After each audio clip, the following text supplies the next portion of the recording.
Alors, pour cette deuxième et dernière partie, je vous rappelle le sujet.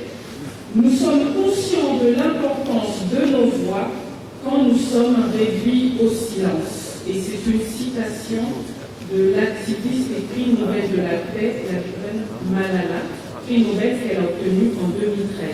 Nous allons donc donner la parole à chacun des candidats pour nous donner leur avis, leurs propositions, leurs réflexions, nous faire partager tout cela face au jury. Et pour respecter donc l'ordre et le tirage au sort que nous avons établi lors de nos réunions, nous allons donc commencer par Alvi Bakaruna, sous vos applaudissements.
Mesdames et messieurs,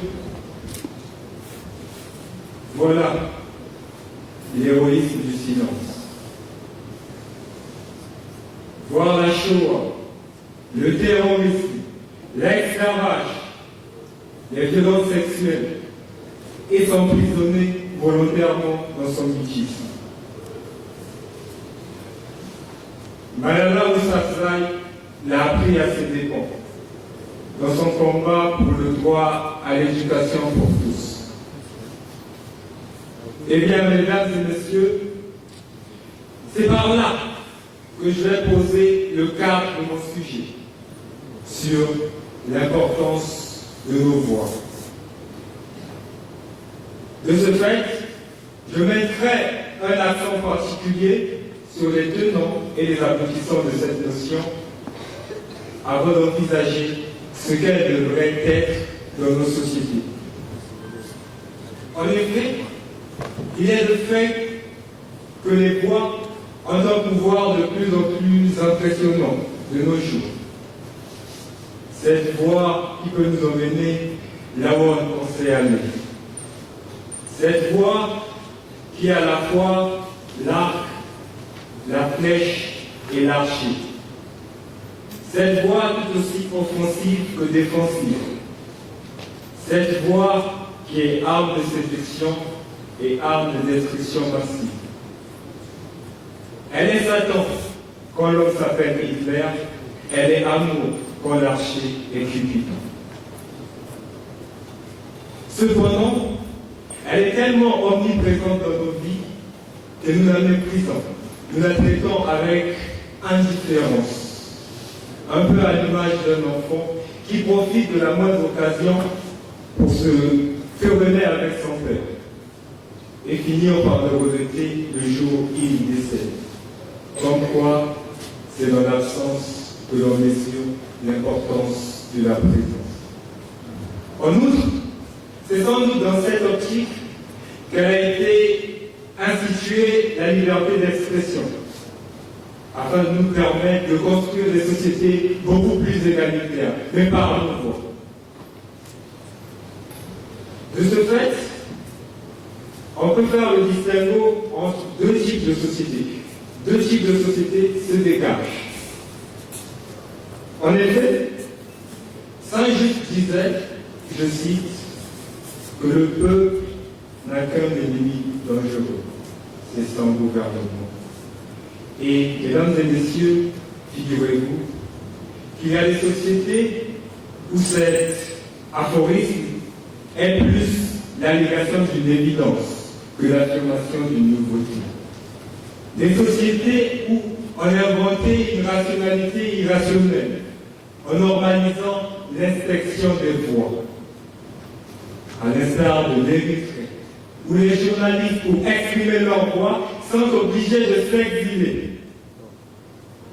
Des pays où on a fait de cette sagesse populaire, si tant est qu'elle en est une religion d'État, à savoir la parole est d'argent et le silence est d'or. Mieux encore, on les a dit qu'on faisait des grandes choses dans le silence, que pour accomplir des grandes choses, il fallait être silencieux. Ma foi, quelle péroraison bien tonitruante. Par ailleurs, le deuxième type de société, c'est des sociétés où ils ont leur droit à la parole, mais cette dernière est devenue un réceptacle vide qui plaît à chacun de remplir de toutes ces turpitudes. Oui, la parole est devenue un vecteur de haine, de division, au lieu de l'utiliser pour fédérer et favoriser la construction des sociétés qui mettent en avant des valeurs universelles. D'aucuns objecteront volontiers stricta manent verba volens, que les écrits restent et que la parole sont bonnes. Donc, comme quoi la parole serait dyname, superfétatoire. Mais tous, nous avons toujours connaissance de certains mots dont nous avons été l'auteur, de certains mots qui nous ont été adressés, de certains mots dont nous avons été la victime, qui nous ont probablement marqué à vie, voire durablement. C'est en ce sens que nous avons toujours souvenance du I Am the Dream de Martin Luther King, le 26 août 1963, de la marche pour les droits civiques. Raison pour laquelle nous avons toujours en tête le Yes We Can de Barack Obama lors de la primaire des démocrates. Et raison pour laquelle encore nous avons toujours souvenance pour les plus contemporains du discours de Malala Yousafzai le 12 juin 2013 lors du tribunal de l'ONU.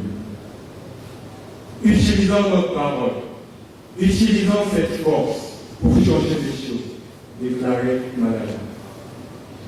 Mesdames et messieurs, nous aimons cultiver un sacré paradoxe. Nous méprisons notre santé et attendons de la perte pour la valoriser. Nous méprisons notre environnement et attendons qu'elle soit menacée. Attendons le réchauffement climatique pour la valoriser. Elie Wiesel disait que le silence encourage l'oppresseur et ne profite pas à la victime. Je vous remercie.